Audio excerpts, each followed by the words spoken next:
योजना, जिसमें बालिकाओं और महिलाओं को निःशुल्क कंप्यूटर कोर्स जो कि RSCIT एवं RSCF है उनकी ट्रेनिंग दी जाती है। वो बच्चों एवं महिलाओं के लिए बिल्कुल ही निःशुल्क है। इसलिए मैं यहाँ पर आई सभी बच्चों से अनुरोध करती हूँ कि जो भी बालिका RSCIT या RSCF कोर्स करना चाहती है वह बिल्कुल निःशुल्क हमारे डिपार्टमेंट की तरफ से कर सकती है। इसी के बैच अभी वर्तमान में चल रहे हैं। इसके लिए आपको फीस देने की कोई जरूरत नहीं है। वैसे हम करते हैं तो हम लोगों से उसकी फीस ली जाती है, लेकिन यदि कोई बालिका और महिला जो भी इसके लिए आवेदन करेगी उसको महिला अधिकारिता विभाग की तरफ से बिल्कुल निःशुल्क कराई जाएगी। उनके लिए कोई फीस नहीं दी जाएगी। और उसके बाद है हमारी एक स्कीम चल रही है बालिकाओं के लिए और महिलाओं के लिए ही, शिक्षा सेतु योजना।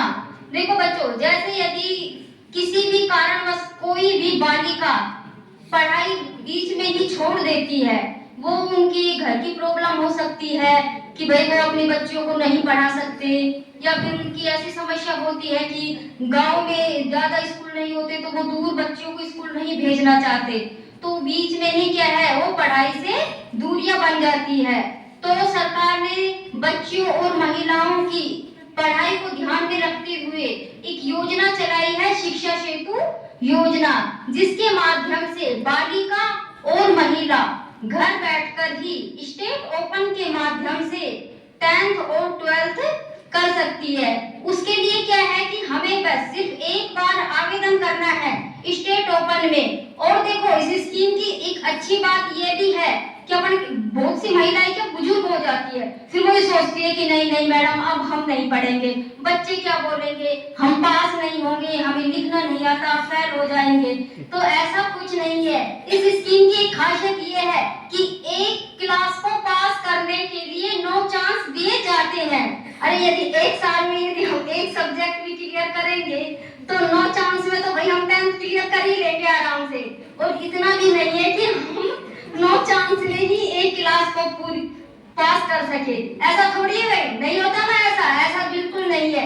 और देखो इसके लिए मैं आपको एक बात बताती हूँ कि जब मैंने यहाँ राजगढ़ में ज्वाइन किया था तो देखते हो ना आंगनवाड़ी में पहले बहुत कम पढ़ी लिखी महिलाओं को ही लगा देते थे। 5वीं पढ़ी कोई लगा लिया, 8वीं पढ़ी कोई लगा लिया, जिनको कुछ पढ़ना नहीं आता था पहले क्या मिलती तो थी नहीं महिलाएं, तुम ऐसे पकड़ के बस तुम तो लग जाओ, ऐसे ही लगा लेते थे। लेकिन आप देखो जब से हमने हमारे इस विभाग में ज्वाइन किया है उसके बाद हम लोगों को पता चला कि हमारे डिपार्टमेंट की ही स्कीम है और ऐसी स्कीम है कि हम महिलाओं को मतलब ऐसा बना सकते हैं कि भाई वो 12th पास तो अनिवार्य हो ही। उसके बाद में हमने बालिकाओं को सर्वे करवाई साथीनों के माध्यम से। ग्राम पंचायत स्तर पर एक साथीन होती है जिसके माध्यम से सभी ग्राम पंचायतों में सर्वे करवाया कि ऐसी बालिकाओं और महिलाओं की सर्वे करो जो 5th और 8th पास है और जो पढ़ना चाहती है। जो नहीं पढ़ना चाहती उनको भी भाई तुम लोग मोटिवेट करो कि 12th तो सबको पास करनी ही है, कहीं तुम्हें बाहर नहीं जाना, घर पर ही बैठ के पढ़ना है, बस सिर्फ एग्जाम देने के लिए ही जाना है। और उसका ये रिजल्ट हुआ कि हमारे ब्लॉक में मतलब कि भाई अब ऐसी मुझे लगता तो नहीं है कि कोई बच्चियां ऐसी होगी 11 से 14 वर्ष में तो ऐसी कोई बच्चियां नहीं है कि भाई जो नहीं पढ़ रही होगी। 15 से 19 वर्ष में भी कोई 2-4 जो मतलब कि कोई मेंटली डिस्टर्ब वगैरह उनकी तो कह नहीं सकती, लेकिन आजकल बहुत सारी लड़कियां पढ़ रही है। और जो नहीं पढ़ती उन लोगों को भी हम जबरदस्ती मोटिवेट कर करके उनके घर वालों से संपर्क करके उनसे खुद को समझा के स्टेट ओपन के माध्यम से उनका फॉर्म भरवाते हैं और उनको 12th करवाते हैं। तो मैंने जब ज्वाइन किया था यहाँ आंगनवाड़ी में भी तो साथियों से उनकी क्वालिफिकेशन जैसे पूछी, मैडम 5वीं पास, मैडम 8वीं पास। आजकल जो लड़कियां हैं बस वो ही थी, वो भी ज्यादा से ज्यादा बस 12th तक ही पढ़ी थी और इनकी यही क्वालिफिकेशन होती थी। जैसे हमको पता चला हमारे विभाग की स्कीम है और हमारी ही साथी ने 5वीं और 8वीं फेल है, तो फिर जब भाई तुम लोग दूसरी फील्ड में मोटिवेट कैसे करोगे? तुमसे कोई पूछेगा अमर तू कितनी पास है, भाई मैं तो 5वीं में, अमर तू खुद तो 5वीं पास है और मेरे को बोल रही पढ़ने के लिए। मैंने पहले तो ये काम करो, तुम खुद पढ़ो, तुम खुद पढ़ोगे तो तुम एक दूसरे के लिए मोटिवेशन भी बनोगे कि देखो बेटा मेरी तो इतनी उम्र है फिर भी मैंने क्या पढ़ाई की, मेरी इतनी साल मैंने छोड़ दी फिर भी स्टेट ओपन में फॉर्म भरा है, उसके बाद में मैंने एग्जाम दिया है, पास हो। मैंने कि आप लोगों को देखेंगे तो वो सामने वाला जरूर मोटिवेट होगा।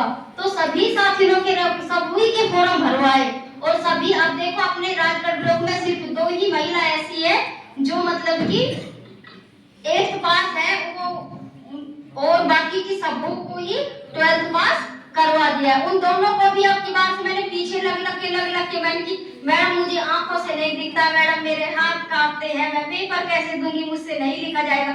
मैंने की नहीं तुम्हें को 2 बच्चे हो, तुमको भी करना है। मैंने की आंखों से तुमको तो जो आए वो लिख देगा बस। मैंने की कोई जरूरी नहीं है, उनके सामने वाला सब समझ जाएगा तुमने क्या लिखा है, इसलिए तुम भी पास हो जाओगे। मैंने कहा कोई नहीं बचा अपने यहाँ पे, बस सिर्फ तुम दोनों हो। मैंने कि हाथ कुछ नहीं कांपेंगे, वहाँ सब देंगे ना। मैंने कि कांपते हाथों से ही लिखना, और तुम लोगों को भी पास करनी है, नहीं तो आपकी बात से मैंने कि फिर देख लेना, नहीं तो भाई ठीक है मैडम हम भी भर देंगे। उन दोनों ने भी फॉर्म भर दिया और भाई मुझे बहुत खुशी हुई कि उन दोनों ने फॉर्म भरा और मतलब कि उनका जो एक टेस्ट है वो तुम लोगों ने पास कर लिया। तो अभी आई थी मीटिंग में तो कह रही मैडम आपकी वजह से हमने भी पास कर दिया। पर पोते पोती ऐसे कहते थे दादी अब भी पढ़ रही है। मैंने कि हाँ, तो बोलना कि हाँ तुम पढ़ रहे हो भाई मैं भी पढ़ सकती हूँ। तो बोले हाँ मैडम हमने बिल्कुल फॉर्म भरा है। इसलिए बात मेरी आप लोगों से देखो यही अनुरोध है, यदि आपके कोई आस पड़ोस रिश्तेदारी में कोई ऐसी बच्ची हो जिन्होंने पढ़ाई छोड़ दी हो बीच में और वो वापस से पढ़ना चाहती है, तो आप उन्हें इस स्कीम के बारे में जरूर बताएं ताकि वो भी क्या साक्षर बन सके। क्योंकि देखो बिना पढ़े लिखे बच्चों का तो कोई सहारा नहीं है, इसलिए हमारी एजुकेशन ही है जो हमें उच्च स्तर तक ले जा सकती है। और एक हमारे देखो विभाग राजस्थान सरकार की एक स्कीम चल रही है लाडो प्रोत्साहन योजना। ये भी सरकार ने क्यों चलाई है कि घटते शिशु लिंगानुपात को रोकने के लिए और बालिकाओं की शिक्षा और उनके स्वास्थ्य को ध्यान में रखकर सरकार के द्वारा चलाई गई है ये योजना। कि जैसे बच्चियों ने जैसे जन्म लिया बोलेंगे आएगा बच्ची हो गई और भाई उन बच्चों का स्वास्थ्य का ध्यान नहीं रखते हैं, तो इसको ध्यान में रखते सरकार के लिए एक योजना सरकार ने हमारे लिए एक योजना चलाई है जिसका नाम है लाडो प्रोत्साहन योजना। इस योजना को पहले हम राष्ट्रीय योजना के नाम से जानते थे, जिसमें बालिका के जन्म पर 50,000 रुपए की आर्थिक सहायता सरकार के द्वारा दी जाती थी। लेकिन वर्तमान सरकार ने इस योजना का नाम परिवर्तित करके क्या कर दिया, लाडो प्रोत्साहन योजना, और इसकी राशि भी 50,000 से बढ़ाकर 1.5 लाख रुपए कर दी गई है। इस योजना का लाभ किनको मिलेगा भाई, जैसे जिन महिलाओं की डिलीवरी संस्थागत होगी, अर्थात सरकार के जो अधीन जो अपने जो अस्पताल होते हैं उनमें डिलीवरी होगी, तो उन महिलाओं को इस योजना का लाभ मिलेगा 1.5 लाख रुपए वाला। तो इसमें आप लोगों से मेरी ये भी अनुरोध है कि जैसे भी यदि आपकी कोई फैमिली में कोई गर्भवती महिला है तो आप उनको अभी से नहीं बोलना कि भाई यदि आपको बेटी होगी तो आपको लाडो योजना का लाभ मिलेगा। देखो ये अपन को क्या खुद ही अवेयरनेस होना पड़ता है, अस्पताल वाले अपन को इतनी ज्यादा जानकारी नहीं देते, ये तो क्या काम को इतना पेंडिंग रखते हैं बस पूछो ही मत। लेकिन हम लोगों के लिए खुशी की बात ये भी है कि हमारे अलवर डिस्ट्रिक्ट में जो मैडम आई है, कलेक्टर मैडम है जो आरतिका शुक्ला मैडम, वो खुद इतनी बोल्ड है और मतलब कि इतना अच्छा काम करती है कि उनको जैसे ही उनको पता चला ना कि भाई सरकार के द्वारा इतनी अच्छी योजना चलाई जा रही है उसका लाभ महिलाओं को नहीं मिल रहा है, तो उन्होंने इस योजना के लिए एक कदम उठाया है कि उन्होंने भी मतलब कि बोला है अस्पताल में बीसीएमओ को, सीएमएचओ को, सुपरवाइजर को या सारे डिपार्टमेंट वालों को लगा दिया कि चाहे बच्चों वाली योजनाओं पर काम थोड़ा कम कर लो, लेकिन जो बच्चियों के लिए योजना है ना उसका लाभ तो तुम्हें जरूर ही दिलाना है। तो इस योजना का लाभ दिलाने के लिए आप देखो कलेक्टर मैडम को उनको क्या मतलब कि भाई वो इस योजना कितना पीछा पड़ेगी, लेकिन नहीं, वो सप्ताह में 2 बार इस योजना को लेकर रिव्यू करती है और इतना शक्ति देकर काम करवाती है कि सभी को इस योजना के प्रति जागरूक होना पड़ गया कि जो सरकार दे रही है बच्चों के लिए वो योजना का लाभ तो भाई मिलना चाहिए ना सभी को, तो फिर तुम लोग काम क्यों नहीं करते हो।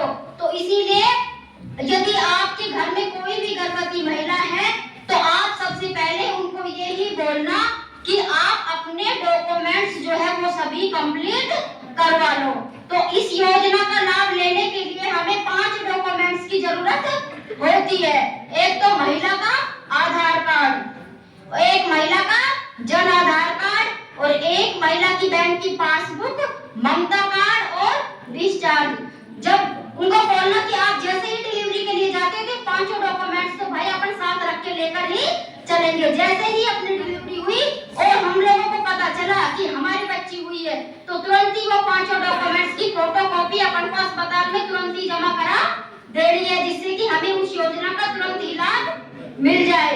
एक योजना फर्स्ट किस्त का लाभ तो हमें बच्ची के तुरंत जन्म पर ही मिल जाएगा और सेकंड योजना का लाभ जब उस बच्ची के 1 साल के संपूर्ण टीके लग जाएंगे और एएनएम के द्वारा बता दिया जाएगा कि भाई बच्ची स्वस्थ है और इसके द्वारा पूरे संपूर्ण टीकाकरण इनके लग चुके हैं। सेकंड किस्त का लाभ हमें 2500 रुपए जब दिए जाएंगे। फर्स्ट किस्त हमें 2500 की दे दी जाएगी बच्ची के जन्म के समय और सेकंड किस्त